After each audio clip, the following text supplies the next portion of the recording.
That's okay if we test. Do you want to test it?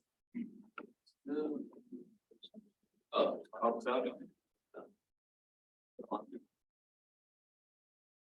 All right, I am unaware how to use this. Okay. Oh, That's which way is it? It's just the button, the right button you got moves. Spread out. Let's spread out. That's fine. Okay, that's good. Oh, yeah, on the side.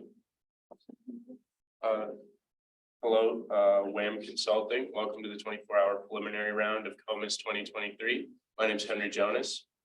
Today's presentation will be judged by JJ Parker, Mike McFarland, Mike Stifel, Eric Selvig, and Emily Miller.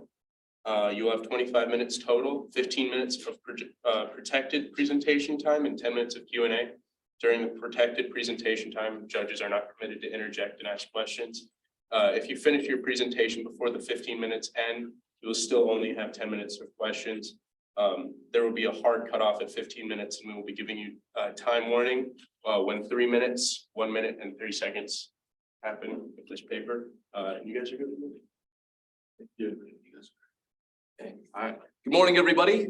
Morning. Everybody's doing well. We're very proud to present our case, which centers on improving life one tile at a time. Let's start off by meeting our team. I'm Austin Kill. I'm a freshman. I'm a business unspecified major. Hi, my name is Angel Tung. I'm a sophomore MIS major. And I'm Matthew Kim, a radio, television, film major.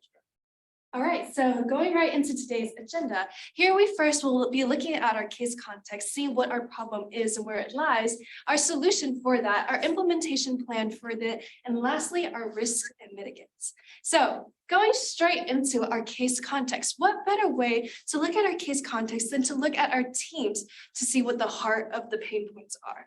So first we can look at Kelsey from the design team. Kelsey, she has to count every single tiles, every single design. And with this, as custom designs are becoming more popular, this is becoming more complex and then therefore more tedious and time consuming. Next, if we look at Suzanne from the shared services team, we can see that these teams have to manually put in the data from the spreadsheet into NetSuite every single time. This is very, once again, repetitive and tedious and once again, time consuming. Next, we can look at Holden from our sales team.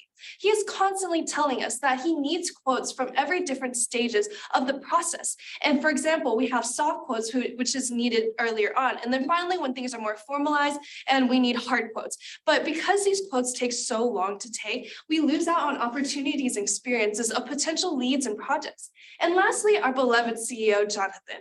Jonathan, I quote, he says he wants a better and faster and more automated way to scale the company while not having excessive hires. So how can we take in concerns of every single person of our company and how do we amplify that and really meet the needs of the people? So what better way for a life solution than a life framework? First, this entails learning, integration, financials, and finally expansions. Then I'll hand it off to Matthew to go into the first pillar. So for our first letter in our life framework, we have learning. And you might be wondering, what does learning entail? What do you mean by learning? When we talk about learning, we mean machine learning. We are going to be using machine learning technology to be able to count the number of tiles in any specific given design implemented into our software. And the software that we will be utilizing for this is Clarify. Now, Clarify will be able to individually count every single tile automatically without any manual input whatsoever. And essentially, this process will be all automated and yeah. So moving on to the next slide, we have this really complicated workflow right here. As you can see, there is a lot of inefficiencies that occur right here at this bottom right section here with a lot of manual input by the shared services section, the installer partner kind of acting as a sort of bottleneck for the whole process, as their process typically takes a week. So this extends the process to send the quote out to a potential lead. So essentially what we will be doing is we will be using our software to turn this mess into this, essentially streamlining a lot of the internal processes that occur within live floors. Yeah, and so I'm going to speak a little bit more on the nature of Clarify and kind of run you through an example of how this would actually work. So again, Clarify is all about machine learning. And the way this works is that we want to set up a system so that it can essentially repeat the work that our design teams and our shared services teams have already been conducting. However, with any machine learning, you always have to train it first. That's what sets it apart from your normal frameworks, your normal softwares, your normal firmware that LifeLore specified that they tried to use in the past, right? It's always a one size fits all with those kinds of deals, whereas machine learning can adapt, it can learn, you can train it, and you can teach it to specialize in different situations that don't really add up on paper. And so, I'm sorry, could you go back real quick, actually? And so one of the benefits of Clarify is its UI, right? So how you train it. And so our idea here is that we want to transition our shared services team into the trainers for this because it's a very time-intensive process, but definitely well worth it. So here I'm going to be breaking into the Mass Burlington artifact that we provided, just to give you an example of what it would look like to train our model based on a past project, right? So let's go into phase one here.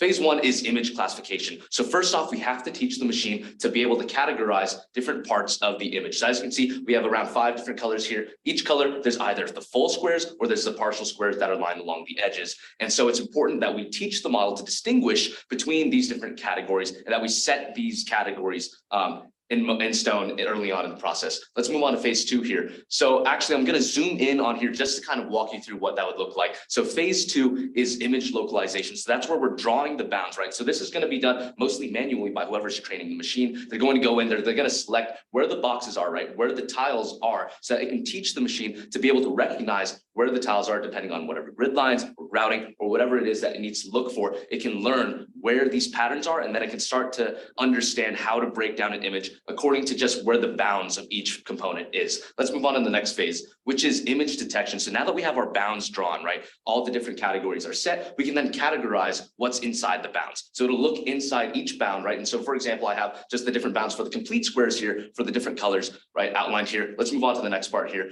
And then I also have an example where you can also look at the partial squares, and then it'll be able to identify, okay, this is not filling up the entire box, right? This is not meeting the standard for our full square category. So it's going to be classified under the partial square category, right? And all of that is going to be done through iterative training across multiple of our past projects that we've already done. Let's move on to the next phase, which is image segmentation. This is a really important phase because as we move on here, this is where it really starts to count it and do the real work, right? So now that it understands what to look for, it has to learn how to count and tally it up. And that's really easy to say with the full squares, right? So with the full squares, it's very easy to just count, oh, this fills up the entire area and it meets our core requirements for that category. So that counts as, you know, an iceberg square full. But for the partial squares, that gets a little bit trickier, and that's going to be addressed in our next phase, which is the calculation phase. Whoops. All good. Our calculation phase, which is basically where it takes all those pieces, all those things that it categorized under the incomplete squares, and then it finds ways to fit them together within the tile, right? That's a big problem that the team wanted us to address, which is how we nest those tiles within tiles so that we can save resources, we can minimize custom cutting, and that way we can get more accurate estimates later on down the line for our quotes. And so again, this is all training, right? Our design team is going to go in there and teach it, okay, this kind of piece would fit with this other kind of piece and still have a little bit of space, right, to utilize the material. And so really all of this is iterative, but it creates for enough flexibility and malleability so that later on, even if we have different projects that aren't the same style as this one, the machine already kind of has the mind of one of our design team or our shared services team to be able to look at whatever the project or the design may be, and then accurately categorize and then assimilate all that information into a very concise thing that we can then input for our quotes or our project proposals. Thank you. So now for the letter I in our framework, we have integration. So essentially the data from Clarify will be passed to Google Spreadsheets using a JavaScript code, essentially utilizing REST API to do that, and it will all be automated. So once the data passes from Clarify into Spreadsheets, you might be wondering, how does, can you go to the next slide, please? How does the spreadsheet information get sent to NetSuite? Typically right now, the shared services team is the one manually inputting all of this information from the spreadsheet into NetSuite, which takes a lot of hours and hard work. But essentially what we can do is we can automate this process using an integration software called Workato. Now Workato directly integrates with spreadsheets and NetSuite to essentially automate the process of inputting all this information like tile number, tile quantity, stuff like that, and basically integrating this so we have to cut out hours of unneeded work essentially. So let me explain how the automation works. Essentially, as the data is passed into Google Spreadsheets through Clarify using the JavaScript code that I mentioned, this is essentially acts as a trigger to the automation. So the data is added to the spreadsheet within a specific row. And when this occurs, the action occurs where data is automatically passed into the NetSuite CRM using the Workato API. And essentially, this is an automatic process, no manual input needed for that. Lastly, just to make sure there's no errors, we'll have a finalization stage initially as we're training the model, where the shared service team can double check, make sure all the information is set and accurate, and they can also add supplemental information as needed, like the shipping costs, the date on time, stuff like that comes with the project at hand. And so now let's get into the bread and butter of this, right? The financials. We want to know the numbers behind this. And so really I've prepared ROI here. Let's get into the net income, the kind of money that we expect to make with this endeavor. So first off, we estimated, and again, we can reference the appendixes in our Q&A session to further specifying this, but we estimated that it's around 18 projects per year that we miss because of late quotes, late project proposals, right? Things that come up in the works with our flawed system at the moment. So if we can recover those 18 projects, we found that with our current profit margins, that comes out to around 219 grand just in the year alone, just from those 18 projects that we can recover. And then for our cost of investment, the yearly cost of the software, right? This is a yearly cost. It's going to be $4,200, right? For both the learning machine and then also for Workato. And then on top of that, we wanted to add in an expert, right? For at least 6 months of this project, we wanted to bring in a specialist in AI learning to really set the groundwork for us and then train our shared services team to be able to effectively train the model later on down the line. And so we came up with the cost of 64 grand for the expert specialist to come in here and really build the framework for us. And that comes out to around 70 grand total for our cost of investment, which comes out to a whopping 319% ROI, right? Almost tripling basically what we're putting into here. And that is definitely a sweet figure that testifies to the potential for expansion that this project opens up. And expansion is exactly what Angel is going to talk about next for us. Yeah, going into our very last pillar of expansion. First, we like to take a step back and think about LiveFloor company's value, right? Some of their company values entail people and collaboration. And with that, I like to draw attention to the left side of internal growth. With internal growth, you might be wondering, we are not outcasting and just replacing the shared services team at all. We're actually rather transitioning them and training them alongside of the installer partners for them to be able to understand how to utilize the data better and to be able to train the model and the machine to best fit. Right. And so with this, we are actually not only improving their technological skills, but also their teamwork and collaboration skills as well. For if we teach a man how to fish, we can feed him for a lifetime. Then if you move on to the right side, we like to hone in on two more of the company's core values, which is innovation and excellence. Increasing scalability helps with those two factors. By providing innovation, we're able to automate and we're able to streamline data to be able to scale and larger and also be able to provide customers what is the best option, and also not only in a timely manner, but we're able to, it doesn't matter how many customers are able to provide, we're able to assist and provide all of them no matter what the time frame is. So with that, you might wonder, how are we able to accomplish this? And we were going to go into our implementation timeline, where you can see in the first 2 weeks, it'll mainly be integrating Workato into our NetSuite in our spreadsheet, just automating from the data from the spreadsheet into NetSuite. It will be able to be a big help and a time saver there.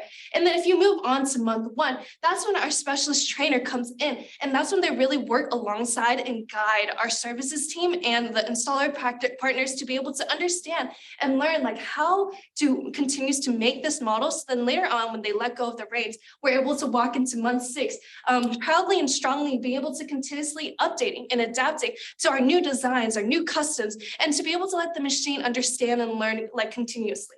So by year 1, we'll be able to have a full operation of this cycle, just continuously growing and having Clarify just be able to learn and also eliminate the need for this installer partner to always come in and check and make sure everything is right. And Clarify, and we will be learning how to tailor to each individual installer itself by using past data and present data. So then that it doesn't matter if you're constructing a tile from across the globe or in central US, we are able to accommodate for each installer there. So now moving on to our risk mitigants. Yeah, so as with every project, there will always be our risks. Let's talk about the ones that are associated with this one. First off, we have our implementation challenges, right? This is a very high-tech piece of tech, right? With the machine learning. And so, of course, there might be some challenges that might arise with implementation. It's very skill specific. However, the point here is that every company that we've observed is starting to transition into use of machine learning as opposed to just normal frameworks that utilize formulas and algorithms, right? Because it's adaptable and it can adapt to current circumstances. And so the point here is just that this tech is inevitable in the long run. So it's always a good idea for us to get a jump on this. So that way we can have our model already prepared when everybody else is making the transition, and we'll be in a better position later on down the line. As well as that, we'll also bring in our specialists to make sure that we really integrate it and set it up the right way in the beginning and make sure that everybody on the team understands how it works and how to use it properly. We'll also move into our future industry changes, which is, this is a growing industry and it's also a very volatile and unpredictable industry, right? With this aquatic flooring. And so the point here is just that as the industry will change, the greatest strength behind the AI is that it can grow with the industry. The problem with all these preset formulas is that you always have to constantly go back and then rework them from scratch. Whereas this one, it's additive. You keep on adding new information and then its mindset grows to accommodate these new changes and these new factors. And it becomes even more accurate with more data and more time. And so in conclusion, every single pillar of our framework, learning, integration, financial, and expansion, covers and addresses each of the concerns of every team on the board. And so across the board, our framework resolves it. Thank you. Thank you. There's just a question about the training the machine learning model. Like, how many floors do we have to kind of like manually help the machine learn before it can start producing some results on its own? Absolutely. Yeah. So I can't give you an exact figure. I can give you a rough estimate. It's like a though. ballpark. It's It's great. Yeah, it's really dependent on the number of different materials that LifeFloor has. I believe it's somewhere around the magnitude of maybe 200 different types of tiles, right? And so what we really want the model to do is learn and get some experience with each different type of tile. And so that might require a couple of different projects, depending on just the project that we reviewed had like 5 different types of tiles, right? So that could be maybe 40 different projects then. But again, this is going to be admittedly a time-intensive process up front, but that's why we want to be able to train our shared services team to really go through the brunt work of having to manually train the machine first. That's why it's so important in our implementation plan of the 6-month updating, because then it's like we're constantly understanding new project and new designs and like able to tailor towards that. Yeah, absolutely. How does the CAD solution we use integrate with Clarify? I don't get, I get the Clarify part. I don't get how our designs do that. Absolutely. I can take this one also real quick and then you can talk about integration. So Clarify really, it can analyze almost any image, right? That's the beauty behind it. So really with our CAD, the point is that you just take your design, right? Print it out, and then you can send it over to the machine and then look at it under the lens of the machine, right? And then hopefully later on down the line, we might find a solution to integrate it within the CAD, but we don't want to get too far ahead of ourselves here. We want to develop a solid system up front. And that's really just Clarify can observe really any image. And so any image that the CAD produces can be tailored, can be transferred over under the lens. And to his point, the CAD and Adobe Illustrator do have open API. So there are definitely opportunities to implement it within the software as we're designing it itself. But as of now, we just wanted to come up with a basic idea of how we can implement Clarify. Not necessarily integrated within the software yet, but that is definitely potentially Something in the long run, yeah, absolutely. Questions? Where's our master data set of part numbers and all that? How's that integrating into the actual price quote? Yeah. Yes, so actually, we were not granted access to the master data set. However, we do know that pricing is built on counts of tiles, right? And so sometimes there might be additional fees factored in there. However, for the most part, what really matters is that we get the count of tiles and then we import it into NetSuite, right? And NetSuite calculates the prices for those tiles. So the whole point is that Clarify will do the counting for us because that was a huge deal that the design team had to handle. Yeah. And the data set of the tiles are already in NetSuite. We're essentially just putting the data that we get from the we're calling it data sheet and we're putting it in there. So it's all already implemented within the CRM. Absolutely. Does anybody want to look at our financials perhaps? Yes. Yeah. Awesome, thank you. Okay, how does this work?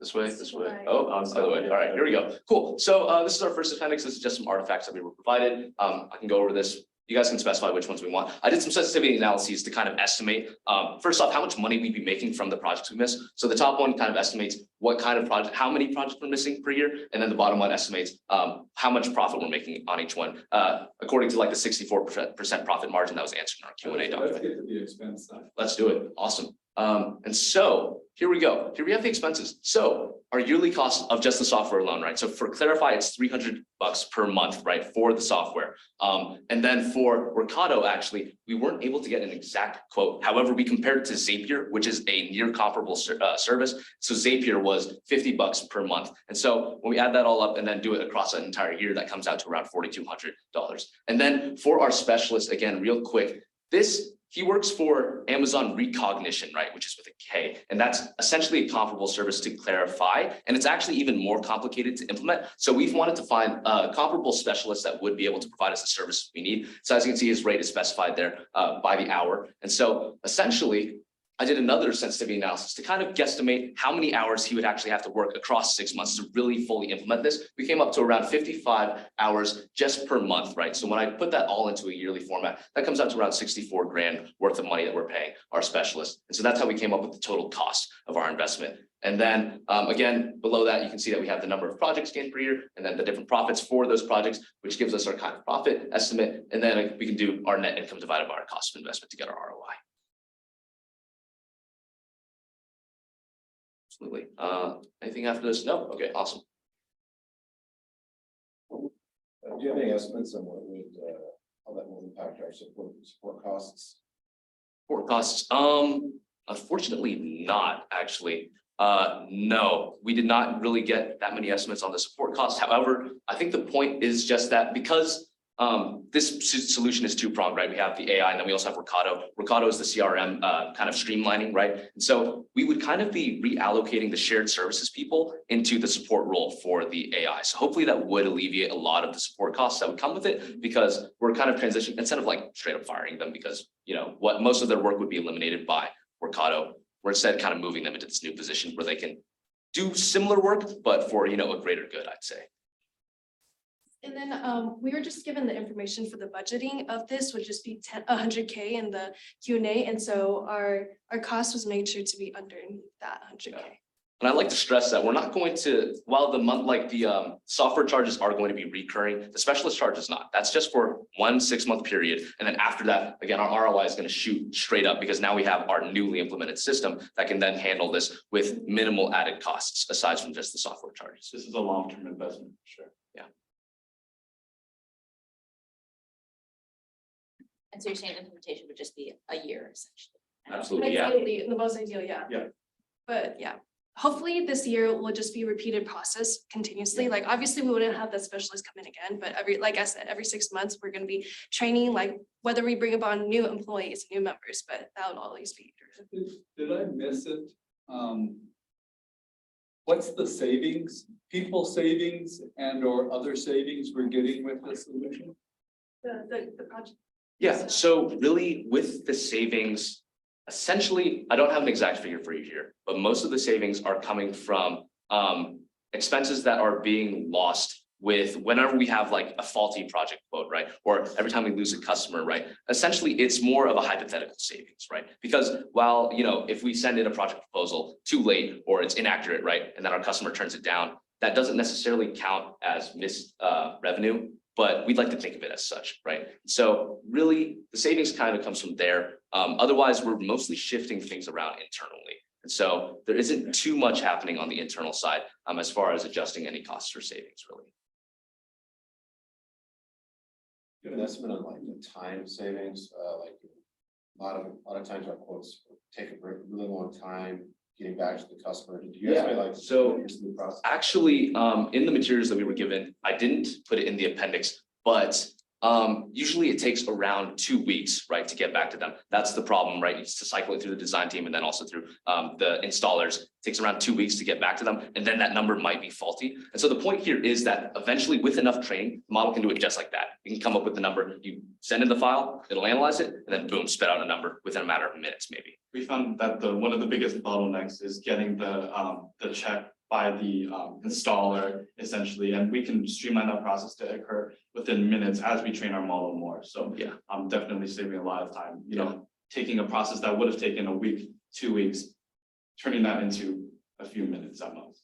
Yeah, and one of the biggest benefits I think we should touch on, we iterated it towards the middle of the presentation, but it's really that you can also customize the model to be more specific as far as installers go, right? So maybe one installer has a certain way of cutting it that, you know, would create some sort of outcome for a certain tile, whereas another one might have a different approach, right? And so the big thing is that you can specify for the model to kind of look at different projects by different installers and then find the patterns specific to those installers and then create even more accurate estimates just with enough data from those installers specifically. So that way you can think about, okay, we're going with installer A, so then our quote is gonna look like this. And so I think that's really one of the massive benefits of being able to train this model. That goes beyond just, you know, having a formula that you plug in numbers into and then hope that, you know, they haven't changed any of their patterns or anything. Still struggling with the fact that you haven't had analysis within your proposal. That if we're using AI to count all these tiles, do it more accurately, that in theory will shrink the time that they're using today, manual processes, to be able to do that. And you didn't have any analysis to say that's going to basically take it down to seconds because it's a machine doing it versus days or hours. Yeah, I'm gonna admit that was a bit of an oversight on our part. We did miss out on that, especially just with the time constraints that we were kind of working with. We would have loved to do that, maybe even do like a DCF model with that to kind of figure out what kind of returns we'd be making. But yeah, unfortunately, we did miss out on that. All right. Thank you for your presentation. The judges will give you guys feedback at 10:30 if you'd like.